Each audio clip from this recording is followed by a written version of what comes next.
Med mindre du sidder på en fjern planet, eller er statsminister Lars Løkke Rasmussen, så ved du, at det her er ugen på året, hvor de fleste spil udkom, men ikke mindst den uge på året, hvor Modern Warfare 2 udkom. Spillet har solgt ikke mindre end 1,3 million eksemplarer på den første dag i England, efter det udkom. Det er faktisk ny rekord i England, som slår Grand Theft Auto. Og selvfølgelig vil vi her på Pixel TV fejre udgivelsen af Modern Warfare 2 med at starte gaming med mange minutters video fra Modern Warfare 2. De næste 4 minutter vil du se Activisions egen video fra releaseaftenen i London.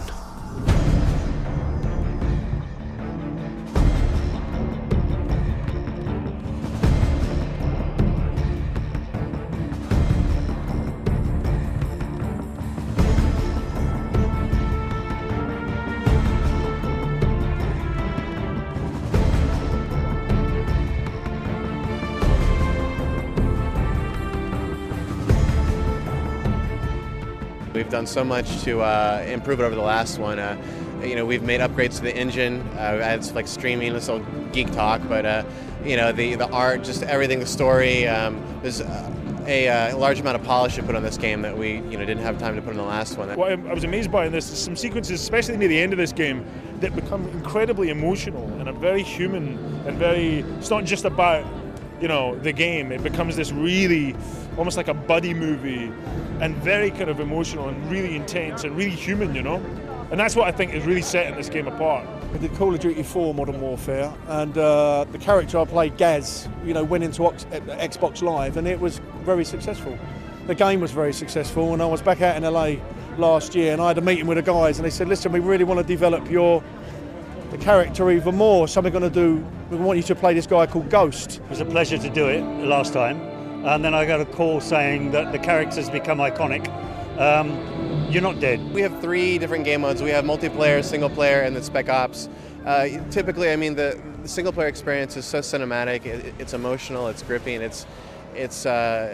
But in the end, what happens is people get hooked on the multiplayer, and I've talked to guys who've logged in literally 30 days of gameplay just in multiplayer. I have spent quite a ridiculous amount of time on Call of Duty 4. You can check how long you've played, and I've played it solidly for 26 days, which is a terrifying admission. And I'm very close to divorce with my wife, and I was about to kick it all and leave it, and then this came out, and that's it. This is the last time I'll be in public for 5-6 years. It's fantastic. I've been walking down the camouflage carpet, and people were saying, can you believe that gaming's come to this? The fact that we're having the premiere of a game that's about to go on sale in Leicester Square. I've got to say I'm overwhelmed because I never really realised just how big this would become. It's just mad. This music's getting me excited. I just want to go and shoot someone there. Well, it's like a proper premiere, isn't it? I'm going to shut the whole Leicester Square down. You've got all sorts of pods knocking about. It's great. It's pretty intense. It's full on action all the way. Stay safe.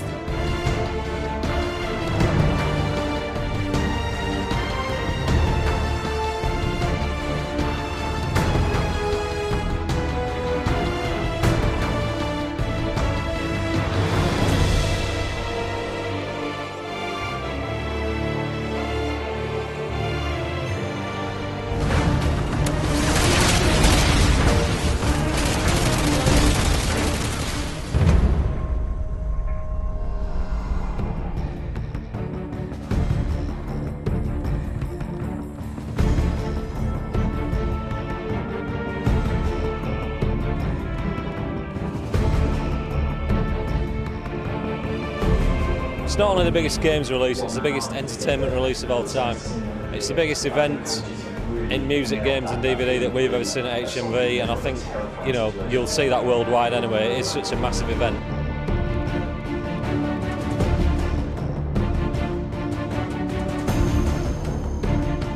I've been here for 22-ish hours now, and it's been crazy. I'm going to play it all tonight and just sit up, drink some energy drinks, got some Lucky Charms as well. Going to just play it all night really, all tomorrow as well. Fabulously cool online features in it. It's the best.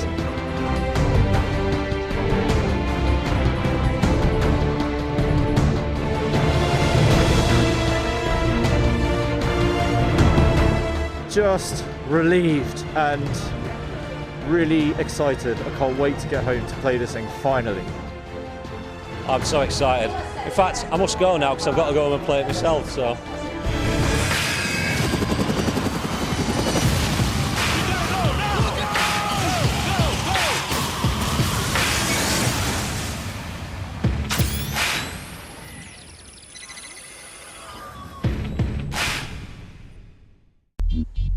Og mens jeg sidder her med et joystick i den ene hånd og en mikrofon i den anden og laver den her udsendelse, så har vi sendt Nicolas og Daniel med flyveren. Så Daniel, hvor er I havnet henne? Vi står her i hjertet af Paris, foran et stort avanceret sandslot, også kendt som Notre Dame-kirken. Vi står her, fordi at vi er på en pressetur for at se på en titel, der hedder The Saboteur. En titel, som kommer i en periode, hvor der kommer rigtig, rigtig mange andre store titler. Derfor så laver man lidt ekstra ud af det, for ligesom at få noget opmærksomhed omkring sådan en titel, der måske er lidt mindre. Samtidig så giver det også en mulighed for at vise jer, hvordan det egentlig ser ud, når man er på sådan en pressetur her, for at se på en titel. Og det vil vi så gøre med en guided tur her i Paris. Jeg har fanget Tom Friend, som er lead designer på spillet, for lige måske være lidt kritisk til, at vi nu igen skal tilbage til 2. verdenskrig. So Tom, yes. Second World War once again. Why?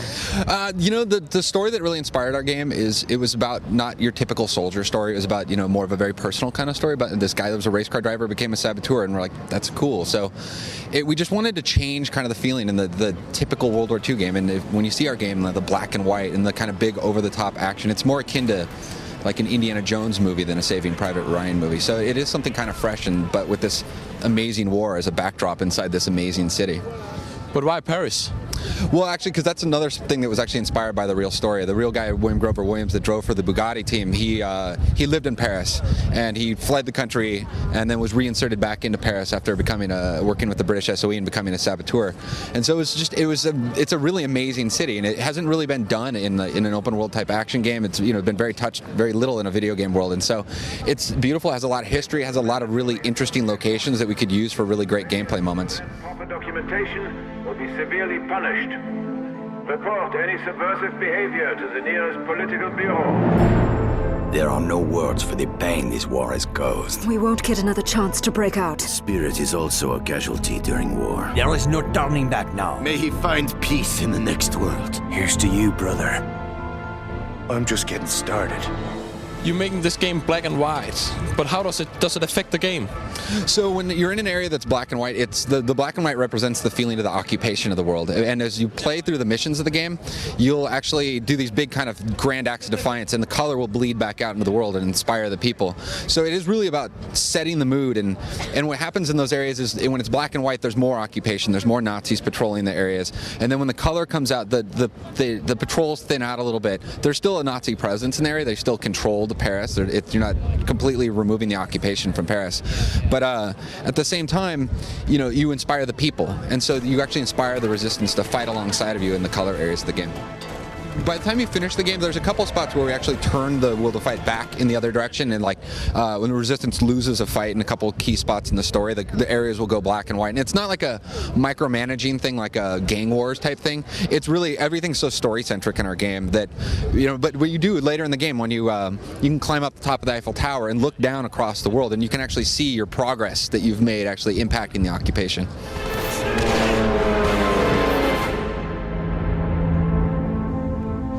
Det næste, du skal se, er et trailer for det kommende spil Darksiders, som udkommer fra producenten Virtual Games. The law is clear. When the seventh seal is broken, 4 horsemen shall ride forth to punish the wicked. Be they sons of men, lords of heaven, or the dregs of hell. You have defiled the law, horsemen. You will be punished. Send me back, and the demons will have carried out your sentence. How did this happen? What in heaven's name have you done? I answer the call. I will punish the ones responsible.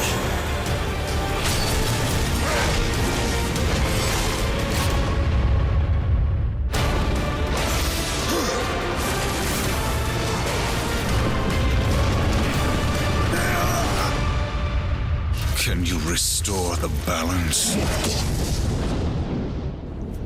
Og nu så vi jo godt nok tidligere i udsendelsen Daniel være en tur i Paris og sidde på skydespil, så kan vi vide, om det er det, der stikker ham til hovedet her.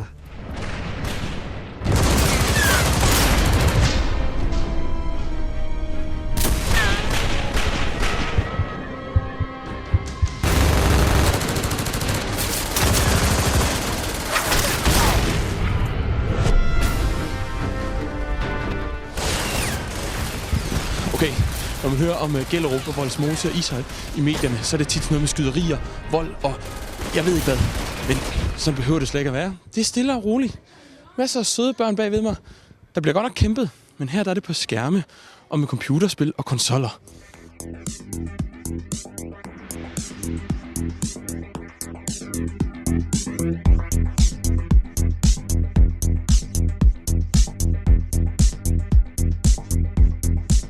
Her i Ishøj, i Glashuset, der er det delt op i 3 afdelinger. Udenfor, som vi så, der var der en FIFA-truck, hvor der kører en turnering derude, hvor vi vil finde Ishøj-mesteren. Ovenpå heroppe, der spiller Dennis Norden som en af Danmarks bedste FIFA-spillere. Han kan udfordres. Det samme kan Sidney lige i sin hjemmebanefavorit, Tekken. Herinde bagved, hvor vi lige skal ind og kigge, der kører der noget Forza 3-konkurrence. Og så kan man få et smugprøve-kig på DJ Hero.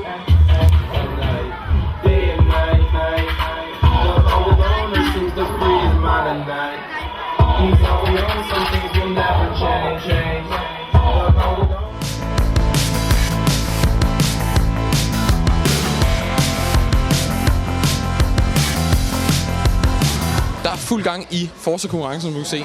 Vinderen her, den der har den bedste tid, vinder altså en Xbox 360. Men der er også gået e-sport i den. Lige nu er de ved at starte computeren op, og så skal nogle af verdens bedste Counter-Strike-spillere altså give klø til de her Ishøj-drenge. So, are you going to beat the boys up? Yeah, of course, like always. How do you think that they will take it, that a girl comes and beat them? Yeah, probably they will think that I'm a newbie. So, that's what I think.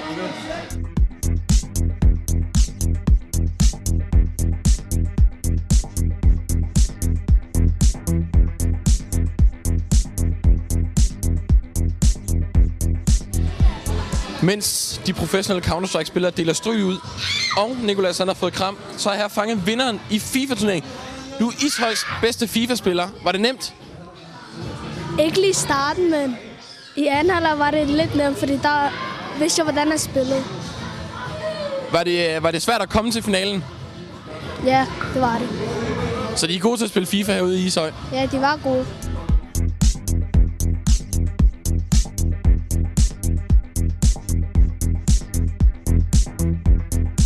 Jeg bliver simpelthen nødt til at overgive mig til kærligheden af Ishøj. Der er så meget kærlighed. Så farvel og tak herfra.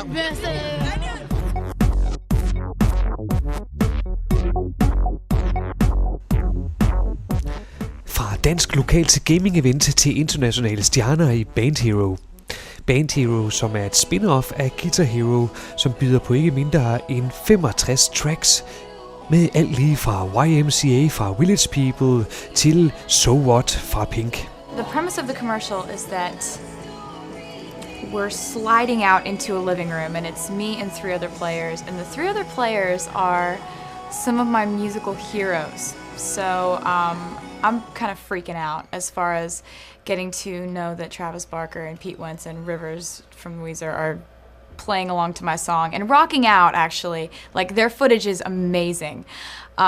So we slide out into the living room, and then the living room becomes this giant arena, and they're playing Love Story, and it's this really choreographed, like, transformation, and watching walls be pulled up into the ceiling and furniture be moving. It was all so well done. And I'm losing my mind, so excited about it. It's really fun out there. The commercial's been a blast to film. We were all on tour together this summer, so we all know one another, and we're all big fans of the video game. When I see the set pieces moving, I kind of am trying to imagine how it's actually going to look, because it seems insane to me, you know. And then they're going to have 20,000 people out there in the crowd, you know. So it's pretty cool, man. I don't know how I got this job, but it's awesome. It's really fun for people to get together and do something that pairs you together as a group. My band and I love playing the game because, well, first of all, I mean, it's fun because we're in the game, so there's that. But it's also just really fun to go and try to play other people's songs. Whether you play music or not, it's a really, really fun way to entertain yourself. You know, the tour's been going on all year, and it's been awesome to see as many people as we've seen, but for the people that we haven't seen, it's cool to know that they can buy Band Hero and check it out and see kind of what digital me looks like up there playing. I Band Hero kan du spille guitar, spille bass, synge og spille trommer. Her er endnu en trailer fra Bayonetta. I den her trailer får vi en forklaring på, hvordan heltinden kan få sine magiske kræfter ved at dræbe dæmoner og ved at bruge de såkaldte kraftfulde torture attacks. Bayonetta's combinations aren't just displays of willful, bloody violence. They're magical too. Successful combo attacks increase her store of magic power. But if the enemies land a blow on her, she loses magic power. When her magic bar is full, she can release all the magic as a torture move, which extracts a bloody revenge on your cursed opponents. Bayonetta's magic conjures up all manner of devilish devices. Killing has never been so much fun. Sneak peek.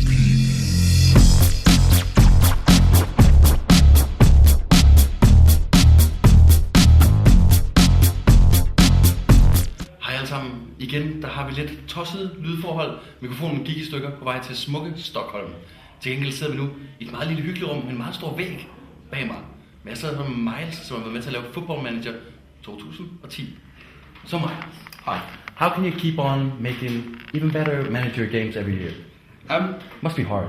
Well, no, it's not actually, because we've got hundreds upon hundreds of ideas in our features database that we want to do, both short term and long term.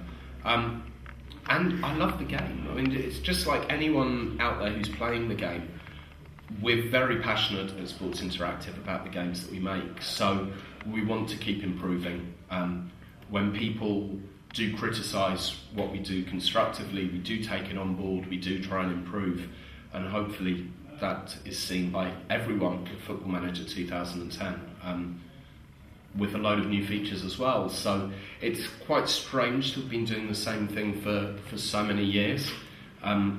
But football keeps changing, the world of football keeps changing, and we keep coming up with new innovations that keeps the game. I hate using the word franchise, so it keeps the Would game. you say game? Yeah, it keeps the game fresh and keeps people coming back for more.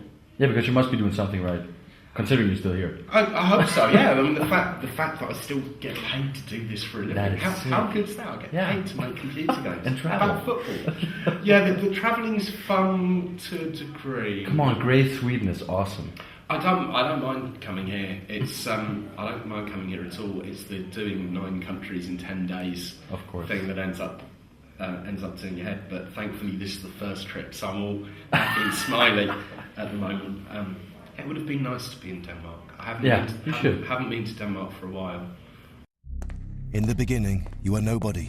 Who are you? The fans cry. You're in over your head, the papers say. But you don't listen. Even when the losses come, when the board says the clock is ticking, when everyone says it's over, you know it's not over because you have a plan. You brought in a lot of the Danish clubs. Can you tell a little bit more about that?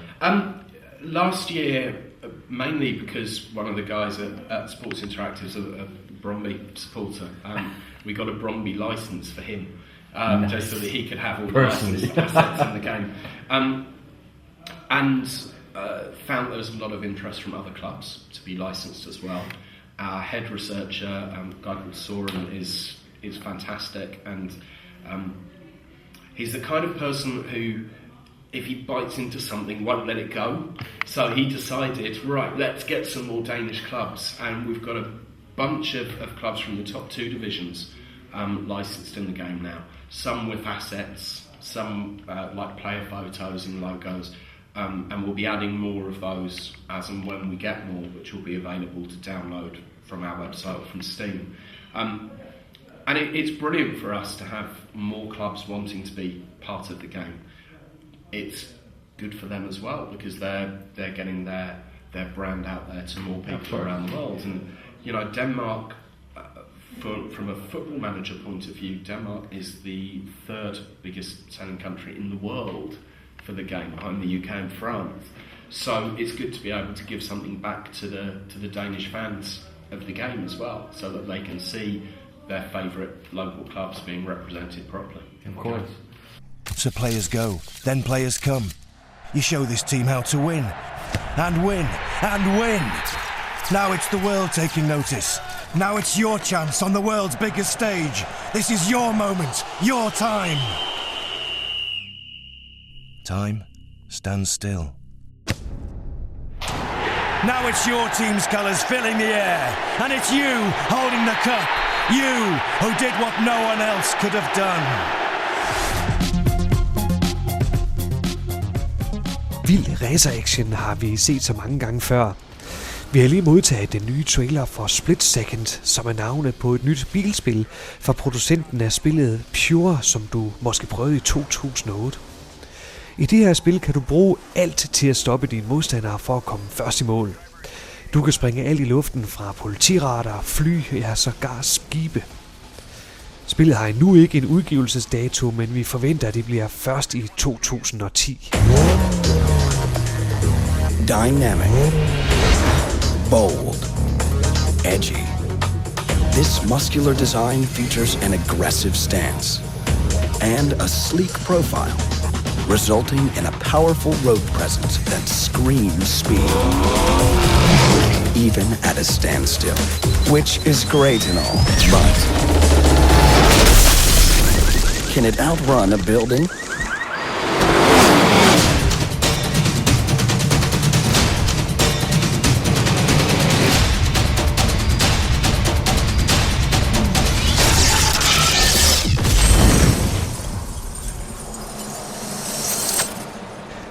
Ugens flotteste trailer, efter selvfølgelig Modern Warfare, som vi startede med, er for BioShock. Rapture is a body delta. I am the voice, and Big Sister is the hand. When Rapture speaks of you, it says only this: sleep now. Your day is done.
Look, it is the world for which you strive.